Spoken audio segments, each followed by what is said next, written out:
साहब ये फरमाइएगा, ये आप महंगाई का जिम्मेदार तो पिछली हुकूमत को खान साहब वजीर आजम थे उसी को करार देते हैं, और अब क्योंकि वो फिर से इस्लामाबाद आए हैं, जलसा कर रहे हैं और महंगाई के इशू के ऊपर जो है वो जलसा कर रहे हैं, तो आपको लगता है उनके इस जलसे का जवाब है आज जो वो इस्लामाबाद में कर रहे हैं? रहमान, पहली गुजारिश ये है कि खान साहब की हुकूमत की गलत पॉलिसियां जो हैं वो एक वजह है। यस,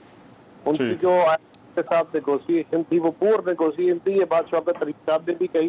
जब ये मुआहदा हुआ था, हमारा भी ये व्यू था, और उनकी गलत पॉलिसियों की बदौलत ये इक़दाम जरूर हुए, लेकिन ये सिर्फ वाहिद रीजन नहीं है। बिलाशुबा उसके बाद आलमी मंडी में तेल की कीमतें बढ़ी हैं, कोयले की कीमतें बढ़ी हैं।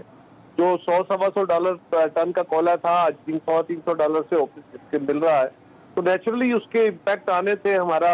कास्ट ऑफ फ्यूल बढ़ गई, तो हमारी एनर्जी की कास्ट बढ़नी थी। इसी तरह फ्यूल की कीमतें अगर आलमी मंडी में बढ़ी हैं और खान साहब ये गलत फैसला कर गए कि वो अल्टरनेटिव उसका रिसोर्स दिए बगैर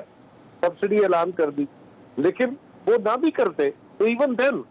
शायद इतने रेट कुछ उनके दौर में बड़े होते, कुछ आज हमारे दौर में भी फिर बढ़ाने पड़ते।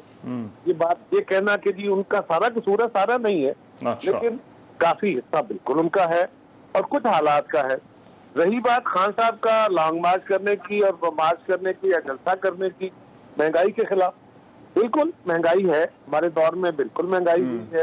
100 रुपए के करीब तेल की कीमतें बढ़ी हैं, बिजली की कीमतें बढ़ी हैं, गैस की कीमतें, और उससे हर चीज की कीमत को आग लगी है। तो मैं बिल्कुल ये समझता हूँ कि इस वक्त लोगों को बड़ी तकलीफ हुई है,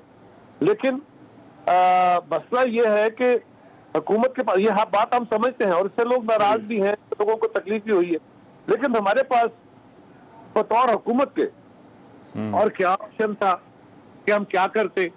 यानी अगर हम इनके मुताबिक जो डील थी या अगर हम सब्सिडीज जो खान साहब ने ऐलान की थी, अगर हम वो 30 जून तक जारी रखते और IMF डील ना होती, तो फिर हमारे साथ जो इंटरनेशनल बाकी डोनर्स हैं या हमारे दोस्त ममालिक के वो भी कमिट ना करते, तो हमें खुदा न खास्ता डिफॉल्ट की तरफ जाना पड़ता। अगर डिफॉल्ट होता तो फिर क्या तेल सस्ता हो जाता, डॉलर सस्ता हो जाता,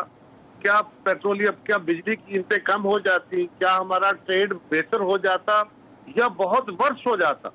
या सिंगापुर आप सोच वाले श्रीलंका वाले हालात पैदा हो जाते। अच्छा, उस वक्त के अंदर आपने दो मुश्किल फैसले हैं, एक बहुत गलत फैसला, बहुत मुश्किल फैसला है, एक निस्बतन कम मुश्किल फैसला है, दोनों ही बुरे फैसले हैं। तो आपने एक बुरा फैसला किया